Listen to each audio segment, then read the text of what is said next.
Muchas gracias a todos por su asistencia y quisiera agradecer al comité organizador por considerarme participar en este evento, al doctor Mercado por la participación y a Alan Contreras, que la verdad siempre es una bocanada de aire fresco escucharlo hablar.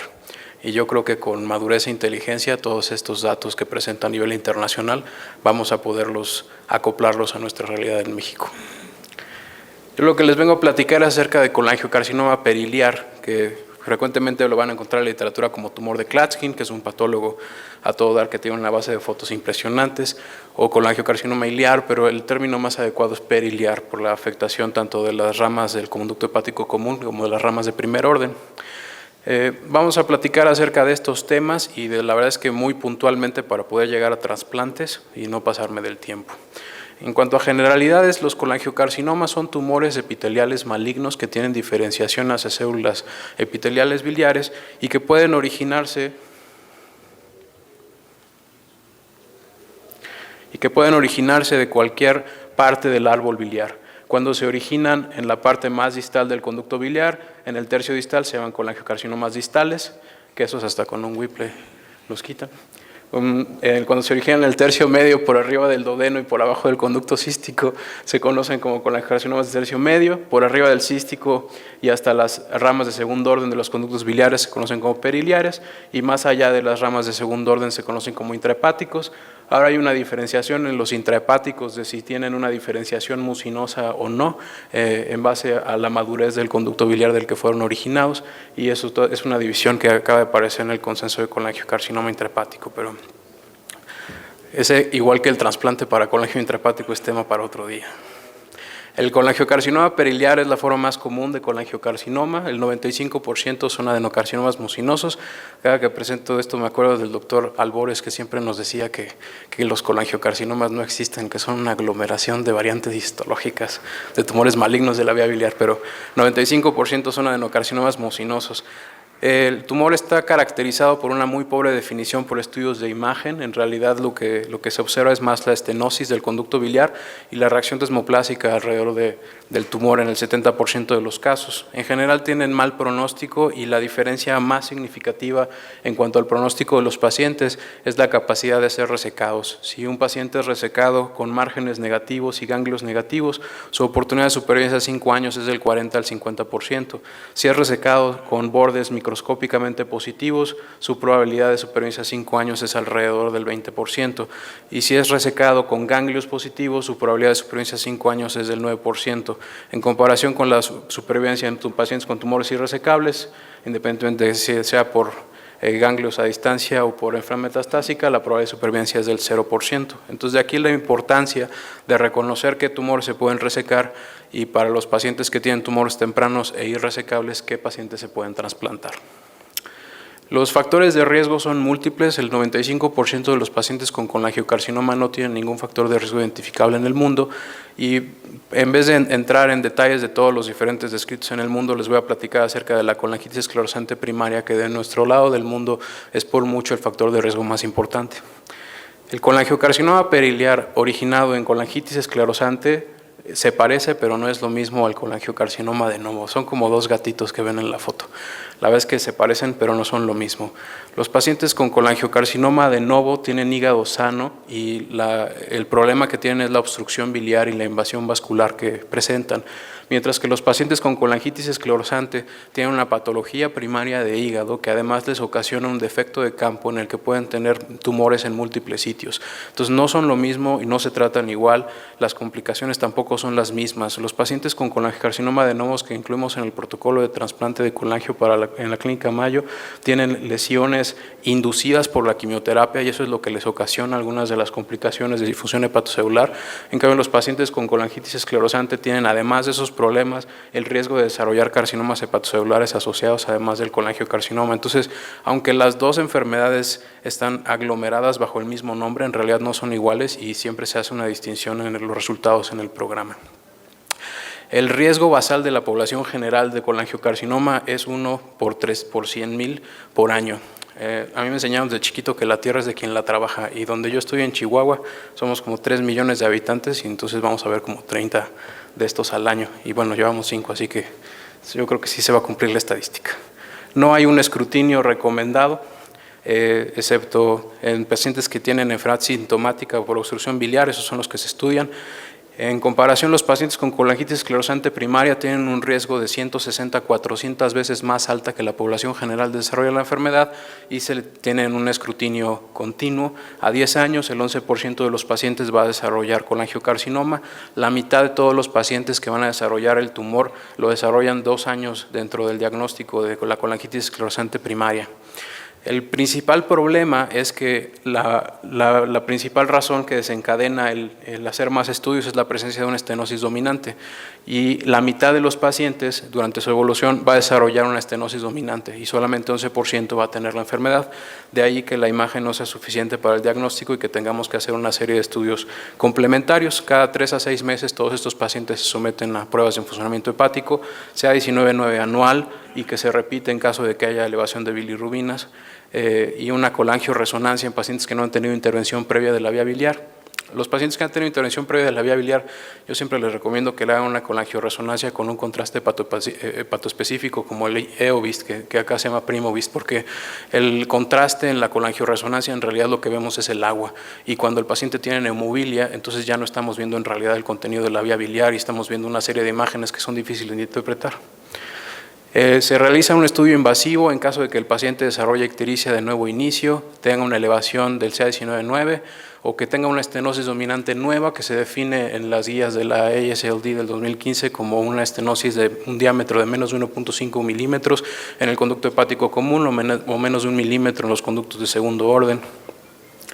En todo estudio se realiza un cepillado que trata de ser un cepillado protegido a cada una de las estenosis para saber en dónde está la lesión y hasta qué altura del conducto biliar está afectado. La sensibilidad del cepillado, como todos ustedes saben, es bastante bajita y esto depende no solamente de la técnica, sino también de la biología de la enfermedad. Los tumores que son menos agresivos tienen una celularidad más baja y es más difícil recuperar células en el cepillado.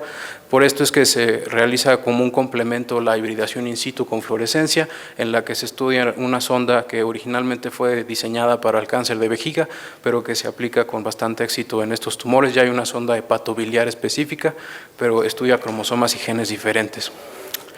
El otro método de estudio que puede ser de apoyo es la colangioscopía, el SpyGlass, en la que se puede realizar un estudio directo endoscópico de la vía biliar y tomar una biopsia endoluminal con pinzas.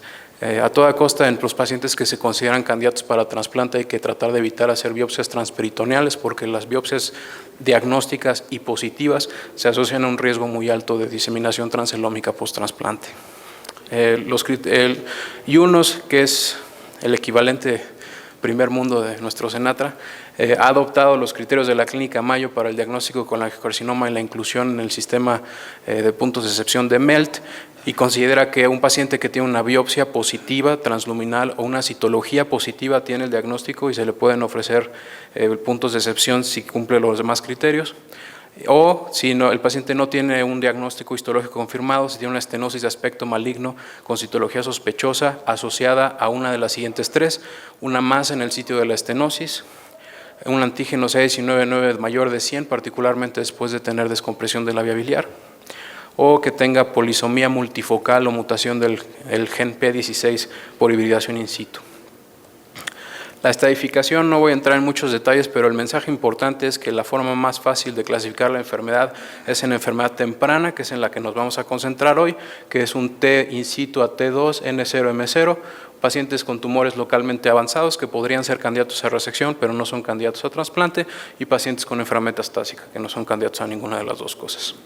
¿A quién se le ofrece resección? El profesor Bismuth, que la verdad es que es uno de los nombres que van a escuchar con mayor frecuencia en cualquier foro de cirugía hepatobiliar, desarrolló esta clasificación que no es un sistema de etapificación, en realidad es una descripción anatómica de la afectación de la vía biliar y considera la afectación del conducto hepático común, la afectación de la bifurcación en el conducto derecho, la afectación de la bifurcación en el conducto izquierdo o la afectación de ambos conductos intrahepáticos y los denomina como Bismuth-Corlett 1, 2, 3 y 4. En realidad los pacientes que pueden ser resecados deben de ser resecados y el trasplante está destinado solamente a aquellos pacientes con Bismuth-Corlett 3A, 3B o 4 que no pueden ser sometidos a resección. Sin embargo, los pacientes con colangitis esclerosante primario, la verdad es que no son buenos candidatos a resección, independientemente de que anatómicamente esto sea posible.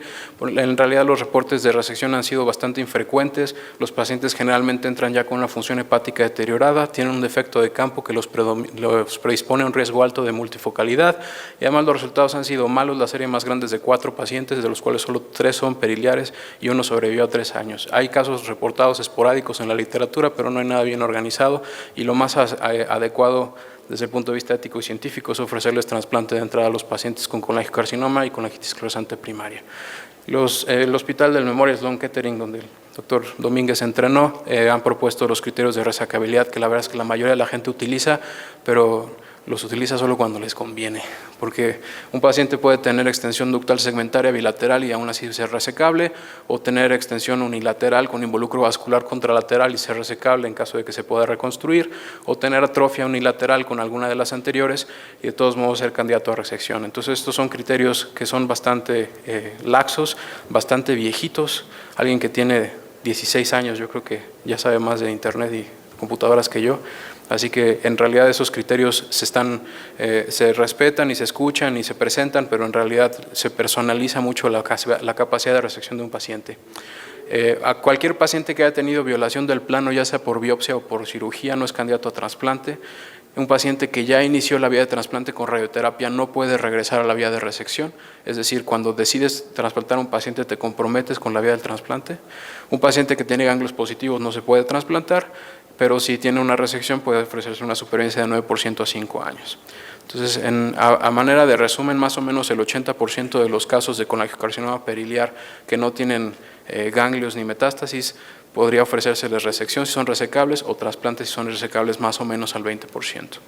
El trasplante no es una salida fácil de la resección, no es una cama de rosas en realidad, no es una cosa sencilla decidir, pues está muy difícil resecarlo, mejor que lo trasplanten.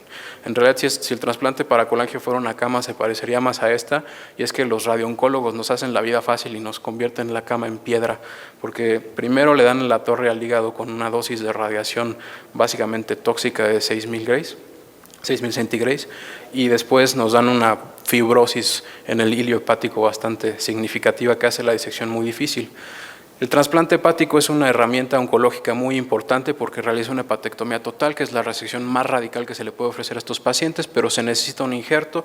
No voy a entrar mucho en detalles porque el doctor Contreras ya tocó muchos de estos puntos, y además en siguientes reuniones vamos a seguir discutiendo esto. En México la opción del donante cadavérico es una realidad en cuanto a qué se hace. En cuanto a números, en realidad es bastante bajito, y yo creo que toda discusión con un paciente para enlistarlo para trasplante debe de incluir éticamente la discusión de la posibilidad de donante vivo. El proceso de selección de un paciente para trasplante por colangiocarcinoma es un proceso de selección y selección y selección. El objetivo es encontrar a los ganadores y trasplantar a los ganadores, porque vas a utilizar un recurso público que podrás utilizar para un paciente sano. Entonces solamente se consideran a pacientes que tienen tumores periliares, que son proximales al conducto cístico. Por debajo del conducto cístico, los de tercio medio, no se les ofrece trasplante. Pacientes que tienen una extensión del tumor radial de menos de 3 centímetros, que se consideran irresecables por 2 cirujanos hepatobiliares que están intactos y que no tienen ganglios. Entonces, si lo comparamos el tumor con un taco, el taco puede ser tan largo como ustedes quieran, porque hay mucha gente que dice que estos criterios son demasiado restringidos y que no te permiten trasplantar a nadie porque quieren tumores muy chiquitos. En realidad el tumor puede medir 9, 10, 11 o 12 centímetros, siempre y cuando te quepa en la boca te lo puedes comer, pero el problema es el eje radial. Si mide más de 3 centímetros veo un poco complejo que le vaya a caber al cirujano de trasplantes en la boca. Así que ese es en realidad donde se aplica el criterio de tamaño. De otra manera, el paciente tiene que ser buen candidato a trasplante hepático por cualquier otro criterio que utilice el centro, y una vez que sea seleccionado y que se ha descomprimido la vía biliar para poder tolerar la radioterapia, se inicia una radioterapia externa con 4.500 centigrados, en la que se utiliza quimioterapia sensibilizadora con 5-FU y braquiterapia con semillas de iridio 192 que se aplican por vía endoscópica. Si no se cuenta en el hospital con braquiterapia, se puede hacer un boost complementario de 1.500 centigrados con radioterapia externa. Después de completar la radioterapia, los pacientes, dependiendo de si son receptores potenciales de donante cadavérico o donante vivo, se hace una tapificación quirúrgica para excluir nuevamente la presencia de ganglios linfáticos o de enfermedad peritoneal. Los pacientes que tienen cualquiera de estas dos son excluidos y solamente los pacientes que tienen un estadiaje quirúrgico negativo son considerados para el trasplante. El estadiaje quirúrgico hoy se hace por laparoscopía. En los pacientes que tienen un hígado grande y duro, como los pacientes con colangitis esclerosante, se hace mano asistida y se pone en general la incisión siguiendo la incisión planeada. Para la cirugía, la etapificación quirúrgica incluye rutinariamente, además de la peritoneoscopía, la realización de una biopsia de ganglio de la arteria hepática y una biopsia de ganglio del ganglio paracoledociano. Si el paciente es negativo, entonces es considerado para recibir un trasplante. Esto es lo que les platicaba. Yo cuando llegué a Minnesota le preguntaba a Chuck que por qué no tenía fotos bonitas de trasplante paracolangio, ¿no? Y se rió de mí como si fuera así, que me chamaqueó muy feo. Pero ya que estaba ahí y estuve tratando de sacar fotos durante 2 años, me di cuenta que la radioterapia hace estragos bastante significativos y que es muy raro que tengas un campo seco como para que te salga una foto de las que se presumen en los libros. Y este es un caso de colangitis esclerosante primaria ya radiado que se está sometido a trasplante. Y la razón por la que se los enseño es que la técnica quirúrgica es diferente de la de cualquier otro trasplante. En realidad, si se dan cuenta, el hilio, los ganglios y los nervios están todos aquí arriba y lo que se está haciendo es amputar el hilio por abajo. La arteria hepática se liga al nivel de la gastrodenal, la aorta se divide por arriba de la vena coronaria y la vía biliar se divide tan distal como se puede y se evita toda cuesta la disección en el hilio hepático que se va con la pieza. Aquí es para explicarles cómo se hace la división de la aorta en un donante cadavérico que se hace por abajo de la bifurcación. En un donante vivo se divide la izquierda y la derecha por separado y en un colangiocarcinoma tratamos de dividirla tan proximal como es posible por arriba de la coronaria para evitar que el daño de la radiación a la vena porta ocasione estenosis portales postoperatorias que se presentan hasta el 35% de los pacientes. De los pacientes incluidos en el protocolo, 113 han sido pacientes con colangitis esclerosante hasta el 2016 en febrero y 68 son pacientes con colangio de novo. Esta es la última actualización de la base de datos. El 77% tiene supervivencia 5 años de los trasplantados y de los de novo 56%. Cuando se hace el análisis con intención a tratar, que es una cosa muy importante en colangiocarcinoma, la supervivencia es del 60% a 5 años para colangitis esclerosante primaria y de 37% para colangiocarcinoma de novo, que para esta enfermedad es algo sumamente aceptable y que es equiparable en supervivencia de trasplante a otras indicaciones aceptadas para trasplante hepático.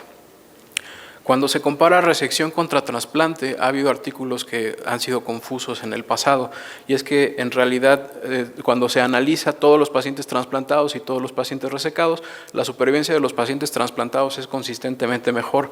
Entonces hay el mensaje quizás confuso de que mejor trasplántate en vez de que te resequen aunque sea resecable, y en realidad es que estas es comparar manzanas de este tipo, que hay unas buenas, otras malas y otras peores, con las manzanas de Cuauhtémoc en Chihuahua, ¿no? Que están todas bonitas y bien acomodadas. Y en realidad de este lado tenemos pacientes que tienen márgenes negativos y ganglios negativos, otros que tienen ganglios positivos, otros que tienen márgenes positivos, y si consideramos a todos los resecados, que son un montón de pacientes muy diferentes, es difícil establecer que son iguales. En cambio, si comparamos manzanas con manzanas, R0, N0, no hay ninguna diferencia entre resección y trasplante.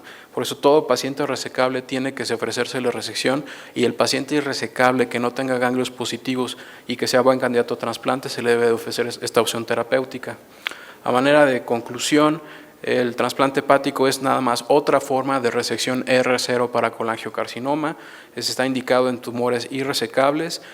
A diferencia de la resección, tú tienes la responsabilidad, incluso pública, de ofrecer resultados equiparables en cáncer a pacientes que se trasplantan por cirrosis, porque estás utilizando órganos que podrían ser destinados para estos otros pacientes. Y la radioterapia en realidad no es una salida fácil a la cirugía. En realidad nos hace la vida bastante complicada.